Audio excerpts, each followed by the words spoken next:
I got this new clock radio today. I probably paid too much for it, but let's check it out. I already found what it is. It's a Crosley, DeForest Crosley radio with clock. I already plugged it in. The clock doesn't work, which sucks. But maybe we can get this radio to work. It's a 5-tube radio with 1 tube missing. And really good wiring here. Just nothing but the best. I already disconnected the clock, so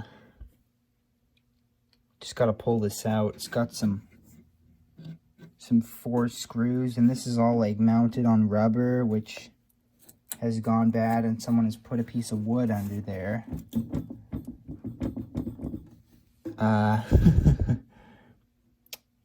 Yeah. Ooh, Magnavox speaker. Fancy.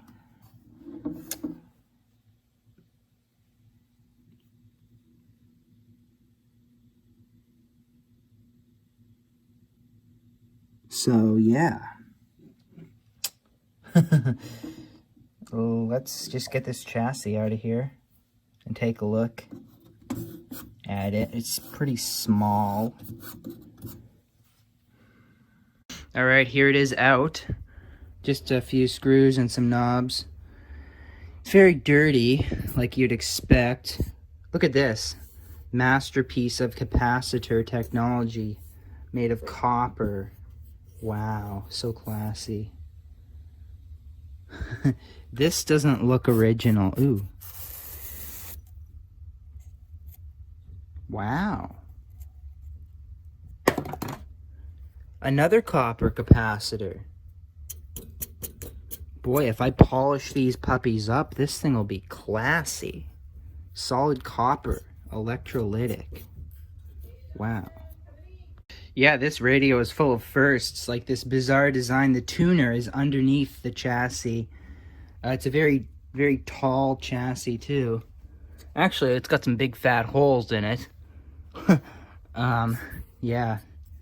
Weird. What else can we say? The IF cans here, they're like weird little square boxes. And this is the audio output tube. It's a 47. This looks like something audiophiles would go nuts for. This just looks like that kind of triode stuff audiophiles go nuts for. It's probably like costs like $100 to buy. Actually, yeah, I don't know. I've never looked one of these up. 47. I think I have one replacement though. Anyway, the light bulb is probably burned out because it didn't light up when I plugged this. I plugged it in just to see if the clock would work, because the rectifier tube's missing anyway. This looks. It looks. Let me see. This light bulb doesn't look burned out, so I'm gonna put it back. I love this Flimsomatic right here. Bulb holder. Maybe it was just loose. Yeah, there we go. And then look at this stupid, crazy, nutty design. So you've got some like metal, meshy stuff in there. And then look at this. What the fuck is this? It's like a metal thing. It's a thing around the speaker cone. What is that, to protect the speaker from like people sticking their fingers in it, or is this like, does this suspend the cone? No, there's a regular spider down in the center there. The spider is that thing which allows the speaker to like, yeah, it's not rubbing. So, yeah. And it has 3 wires going to it. So, yep. Let's flip it over. Let's flip it up. Let's see if I can flip it up without destroying the copper. Ooh, ventilation? Really? Ooh, tuner capacitor adjustments. Okay. Where are the screws? How does this come off? Oh, what an ass design. Okay, look at this shit. Metal tabs hold this together. That is cheap. Okay, what the hell? That is just ridiculous. Why would you go to the trouble of making solid copper capacitors and then use metal tabs to hold the bottom on? That is just stupid. Oh well, I should just need some good old... There we go. There we go. Just gotta use pliers. I wonder if anyone's ever been in here before. I think so, because the wires were all spliced, but who knows? You never can tell till you get the bottom off. No, come on here. Okay, I'm gonna just get this open. So anyway, I'm going to put some new capacitors in here. Let's just get some of these 10UF Super Chinese quality capacitors. Yeah, nothing but the finest quality right here. Like what, like 50-cent capacitors or something? I don't know what these cost. Don't remember. They're like super cheap though, which is like a sure sign of fine quality. Anyway, how many capacitors? Let's just do a count here. 1, 2, 3, 4, 5, 6. Is that a capacitor or a resistor? It's got a funny metal end. Yeah, that's a resistor, so 5, 6, 7, 8. Yeah, and these things here, this is a resistor back here. This is a resistor in a sleeve. See this? That metal end, that tapered metal end, that is a resistor in a sleeve. Because those are those, like these things. They have a metal end. Dog bone resistors. So, I'm fairly confident that this might actually just work. So, what I'm going to do is cut these old, wow, that's easy. This is easy to replace. Look at that. There's just one wire just one wire. Just cut that, put a new one in. The other one is going to be harder to get to, but it's like down in there. So, actually, know what? Yeah, I'll just cut the wires and tack these in, and then I'm going to power it up to see if it works. I don't really trust these because, well, I've had a lot of these old 30s capacitors just short out. They just short, and then I have to just put the rectifier tube in. Right in here. There we go. So, yeah. Alright, here it is. I just disconnected these 2 old capacitors and put 2 new ones in here. You always have to watch on these 30s and 20s radios for a floating ground. It's where they, one capacitor, the ground of one of them goes to a floating ground, not the chassis. So this one here, the ground solders onto that lug right there. See, it's not connected to the chassis. There's a paper thing in between the ground of this and the chassis. You gotta watch that, because if you solder the ground just to the chassis, there'll be a lot of hum, because it won't be working properly. So this is very typical on these 30s radios. You'll have one capacitor, the ground goes to the chassis, and the other one, the ground will go to some other floating ground point. They do it to create negative voltages to like bias this tube here, stuff like that. But anyway, I'm gonna try it out now. It's just got to connect the speaker wires, and then so here's the thing. Here's this old capacitor. The wire from it went all the way up to here, so I made this thing more compact, so I can just snip this old wire off here and, you know, be done with it. Right? Now it's, you know, I got rid of all this wire, like, right? Anyway, I'm gonna get this thing ready to test. So it doesn't work. Like nothing.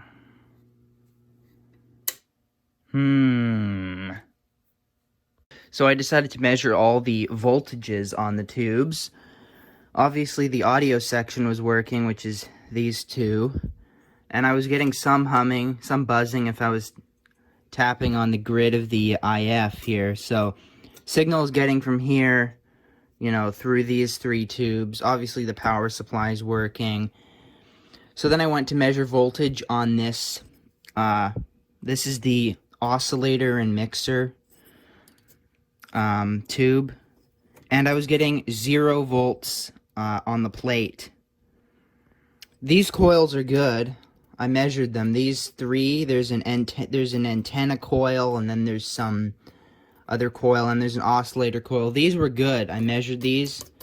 But I could not get any resistance between the B plus and the plate of this tube. So the coil for that is in this IF can here. And according to the schematic for this model, there is a 1000 ohm resistor between the plate of this and the coil that's in here. And I cannot find that resistor anywhere in here. So I'm thinking that resistor might be in this box here. And if that resistor has gone bad, then we wouldn't be getting any plate voltage. And if there's no resistor and we're not getting any plate voltage, that means this coil must be blown in this IF can. So either way, I have to take this IF can out. There's 3 wires coming out of it on the bottom, and then there's this one which goes to the grid. And then I think there's some screws and some metal tabs that I have to bend up. But yeah, I'm gonna get this thing out of here and try and get it open and see what we have in there, because either way, something is blown in here, which is disappointing, because these things, if this coil is blown, that is going to be a pain in the ass to try and replace. In fact, I can't really do repairs like this, because sure, I can grab an IF can like this out of some piece of crap, but it's not going to work. You need the right one, right? This has an IF frequency of like, what was it? Like I forgot, but it's not. These really early superhets don't use the standard frequency of 455. These will use some like 262 or like 450 or 400. There's just a lot of funny different frequencies before they kind of standardized it. So replacing this could be a huge pain in the ass. But yeah, I'm just, whatever. I gotta deal with it now, so I'm just gonna pull this thing off and take a look at it. It looks like it's welded closed, so that might be a pain to try and get it apart, but I'll have to do it. Here it is. Didn't take that long, but it was a pain in the ass because, well, I mean, it's pretty packed in there. And I hate these metal tabs. They're so horrible. Like, they had screws, going through that part of it. But then they had these stupid metal tabs. And it's still not going to come apart easily. Wow, talk about bizarre construction of an IF can. They have it... The coil is inside this little copper thing, and it's filled with tar. And then we have the two capacitors there, the adjustable capacitors. And there's no resistors, so, yeah, I don't think I'm going to be able to fix this. But hey, I can measure the coils one more time. But I think this is, like, finished. Yep, completely dead. Both coils are completely blown. No resistance out of anything, so... Well, not much left to lose now. Guess I could see if I can get it out of there. It's just tar. Yeah. Well, this is kind of a disappointment, but we'll see if we can get it working anyway. I mean, not much left to lose. I can just rip it apart, and it's going to need to be replaced anyway, if I even get this radio working. Oh well. I could always, like,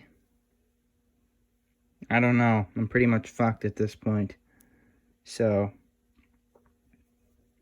yeah, I'll desolder all these wires that go to this little copper thing. And then, it doesn't look like that'll come off, but, yeah, fine, I might just, desolder the wires and then stick this in the toaster oven. That should do it. Alright, here it is. Okay. Stick the whole thing in there. Should be fine.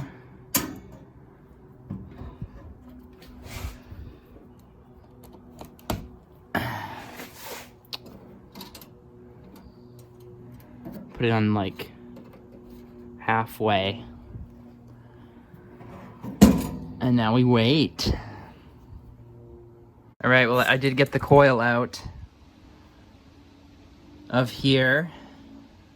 Came out pretty easily, actually, just after I heated the tar up. So I stuck it back in there. I'm trying to get the layers of tape off so that I can count how many turns of wire are in there, because, well, I might try and rebuild this thing if I can. I mean, I could just salvage some thin wire out of some old, I don't know, coils from some old piece of crap, something. Like small DC motors, maybe. Could have some thin wire in them. I don't know. But I'm just letting this bake in here until I can get the paper off easily without, like, ripping it all up. And yeah, that's about it. Well, alright, I have came to the conclusion that I cannot fix this. See, my plan was, well, this is a 1930s radio. Surely the coil can't be that small. Well, here, look at this fucking thing. It's, like, absolutely microscopic. Right? See, you see this, and I think, oh, that coil must be pretty big in there. It's in this big tube, but look at that. Look at that thing. This is pathetic. There's no way I could unwind this without breaking the wires. I've already tried. I broke all the wires off that were going into it just by trying to peel the paper layer off carefully. And I've heated it up, too, to soften the tar. It still won't come apart easily. This is not...